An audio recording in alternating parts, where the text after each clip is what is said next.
Hello, I'm Carmel Lietz, and welcome to the last talk in my series on Themes of Renewal. Today's topic has a double title, and because of the length, you'll need 2 sittings. Conformity versus creativity, and a competitive approach versus a collaborative approach. Presently, health and education are at a crisis point in Australia, as well as in many other countries. Some of us are aware that these areas intersect, and I believe the double title presents both problems and solutions for health and education. Here's the present scene in Australia, in health. Reported on the 14th of May in the Sydney Morning Herald newspaper. Physicians from across the state of New South Wales have reported the worst conditions they have ever worked under. And the President of Emergency Medicine states that emergency departments are under extraordinary pressure with severe nurse shortages, and she openly states, "We don't have a system that is geared towards complex or chronic conditions."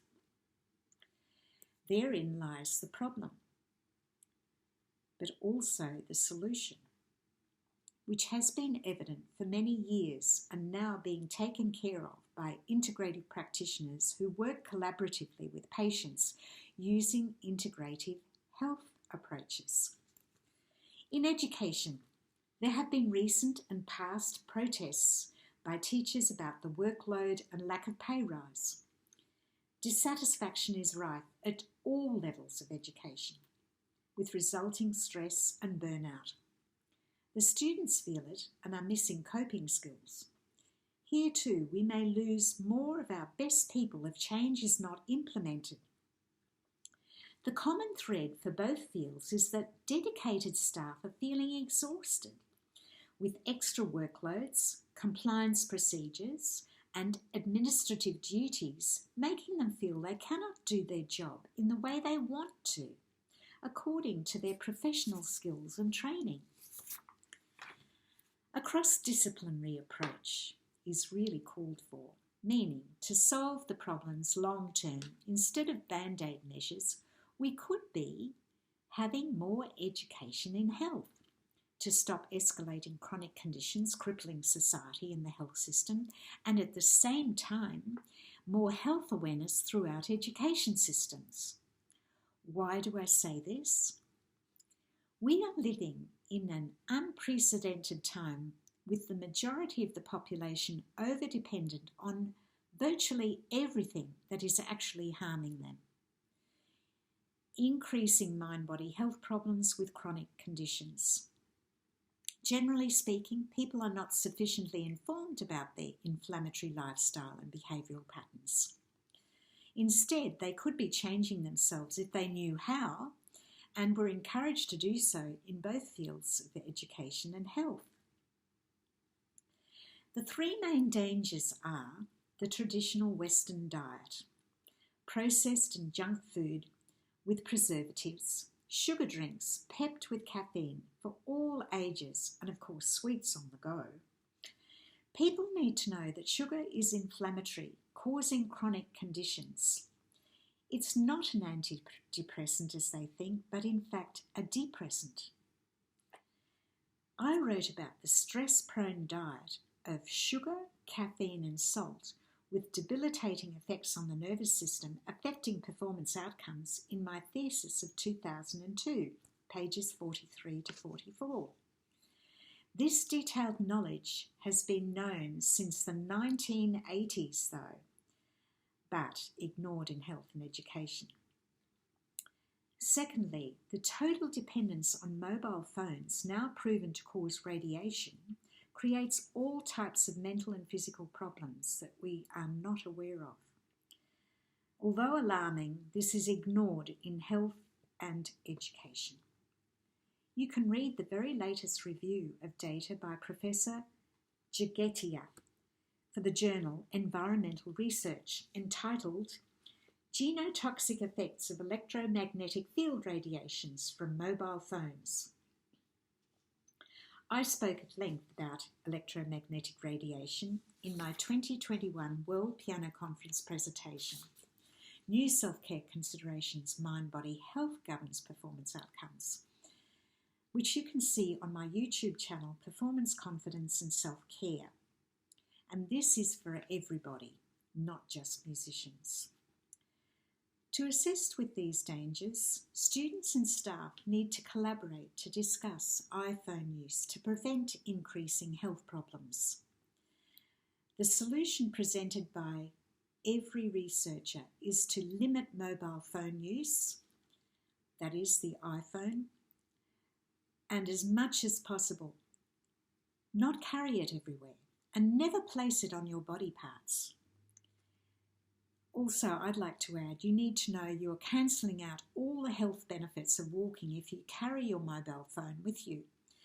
This does not allow you to relax your mind-body during the walk and refresh from nature's surroundings.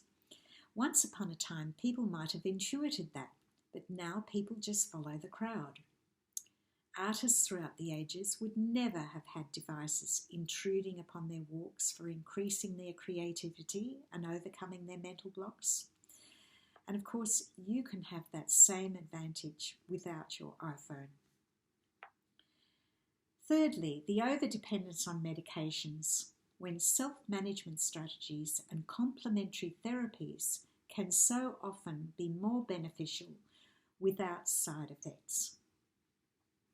The recent Daily News reported that medications are now plainly visible in our waterways. This was a one-line sentence without adding, "This is causing environmental damage." I'm hearing from teachers or witnessing as performance coach the following, which I need to share with you. Primary schools in Australia have to interrupt teaching to allow children to take their medications. Primary and college students are losing their self-belief from bullying, harassment and constant use of iPhones, even at school, just at the time in their lives when they need to be really gaining confidence and resilience through social interaction, the discovery of their talents and development of these abilities. Some schools overseas have banned the use of iPhones during school time.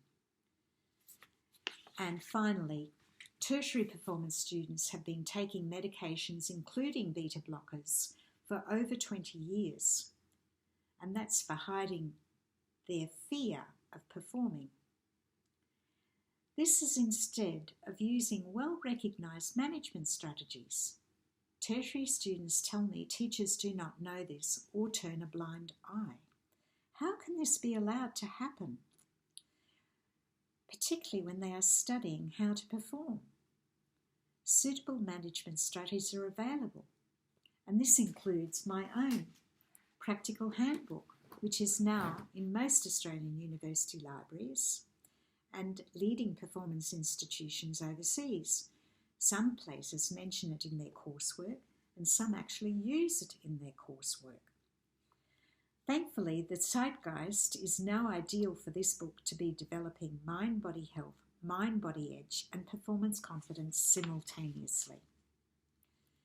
As well, my latest book, Revolutionary Etudes, brings together all the insightful ramifications and that is spelt out for future successful performance education and includes the commentary for health from one of the world's leading medical doctors, Deepak Chopra. I've been aware of the connections between health stress and performance for decades, and this is through my own research into cellular stress response and other cross-disciplinary health research. Presently, knowledge is being shared on YouTube and online conferences about the gut, brain, heart, nervous system, in fact, all the mind-body systems being connected. I brought this valuable knowledge to the attention of performers and performer teachers and students in my 2021 World Piano Conference presentation, which I just mentioned before. This presentation contains vital health knowledge for everyone and for all types of human performance. Now to conformity versus creativity. Breaking the mold of conformity has never seemed to be more needed in society. For we are constantly being told from all sides how to think, act and feel as though we are one homogeneous group. Schopenhauer, the German philosopher who lived from 1788 to 1860, stated, "We forfeit 3/4 of ourselves in order to be like other people." Why would we want to do that? I cannot accept that a one-size-fits-all for education or health or business or marketing. If you have had difficulties fitting into the conformist model, then the following Huffington Post article by Carolyn Gregoire will interest you. 18 things that highly creative people do differently. I'll mention just a few. Highly creative people know the value of daydreaming. The flow state comes easily to them. They follow their true passions. They connect the dots with their vision and insight and make time for mindfulness because they understand the need for a clear, focused mind. Now to the theme of competition versus collaboration in education. We should know by now that this competitive approach is not working, only alienating and causing much divisiveness in society. As Bruce Lipton points out in his book, which I have here, The Biology of Belief.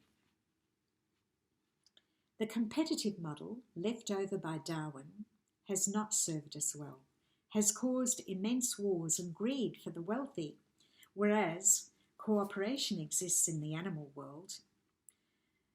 This competitive system reduces everything to marks in education.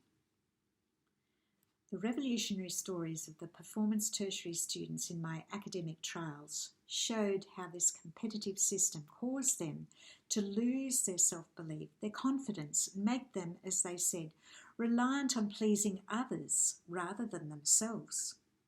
Such student stories need to be heard for meaningful change to occur. In times of crisis, however, it's the ideal time to examine all things with fresh eyes and a new model of perception.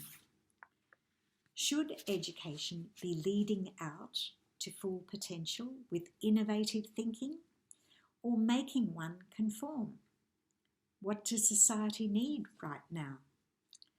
In the health sector, how can we best learn to take care of ourselves for preventing illness and maintaining mind-body health? How can the health system collaborate with patients to create the best individualised outcomes for optimal health and well-being without such over-reliance on medications? More and more people are demonstrating that life without medications is possible when you know how to maintain your mind-body health. Now to my conclusion. The people generally most admired in society are those who create their own futures from their dreams and visions and self-belief. Yet we do not generally talk about this in educational settings or how to do that. I'm fortunate, though, that this is an important part of myself, my life, and my performance coaching. As Albert Einstein stated, logic gets you from A to B. Imagination will take you anywhere. Throughout history, highly creative people have generally suffered within conformist-type education because these people are blessed with a no-boundary type thinking. Such highly creative people find true fulfillment when they create their own path with an appropriate environment, allowing them to flourish unhindered in order to create their best work with their creative imagination. As an innovative educator, an active researcher of the interrelationships between health, stress and performance, it's clear to me that we need more people in education and health who can see the connections, who dare to be different and create change through their work. Thank you for listening and being with me throughout this series. I hope you've enjoyed it.